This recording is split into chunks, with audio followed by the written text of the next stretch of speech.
43. Compare the atomic and molecular orbital diagrams to identify the member of each of the following pairs that has the highest first ionization energy, the most tightly bound electron, in the gas phase. Okay, so we have hydrogen and then the molecule H2.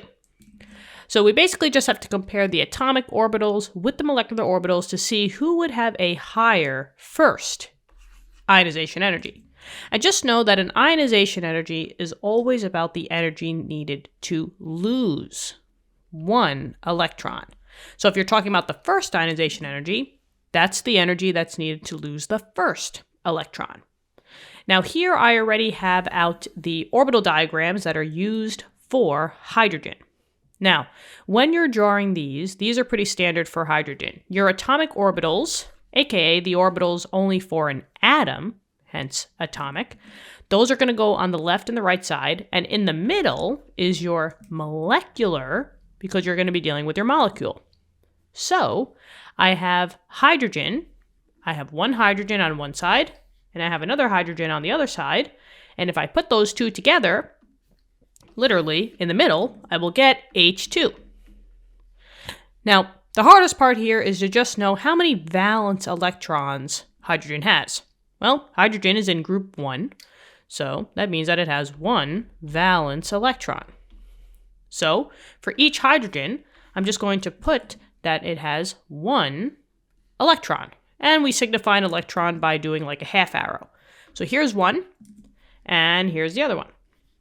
And since hydrogen is in period 1, we are talking about the 1s orbital here. Now, how do I go from my atomic orbitals to my molecular orbitals? Well, the total arrows that are on both sides have to equal the total in the middle. So I have one here and one here. So 1 plus 1 is 2. So I need 2 arrows in the middle. And you always have to start at the lowest level first and work your way up. So I'm going to put my first arrow. And now the question is, well, do I put my second arrow up here or do I wait? Well, the key is that you always have to fill an orbital up first before you move on to the higher energy one. So I will put my second electron in here. And now this molecular orbital is filled. And that's all that it is. I have 1, 2, and 2. So they check out. And now we can answer the question.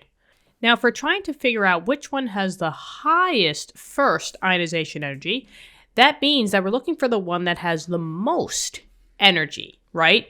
We want to find the one that's the hardest to get.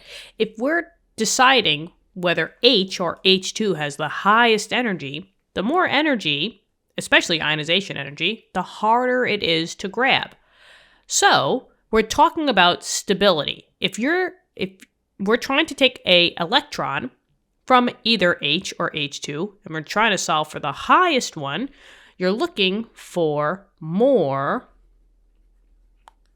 stable electrons. Because the higher the energy, the harder it is to grab.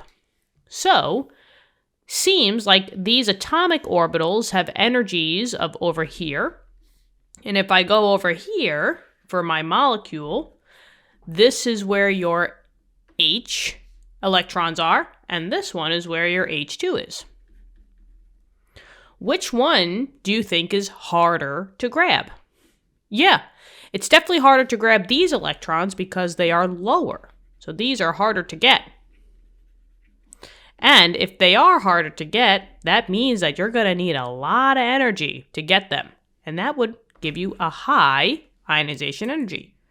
So in this case, the higher the ionization energy, the more harder to get the electrons, and you're looking for something that is lower on the scale.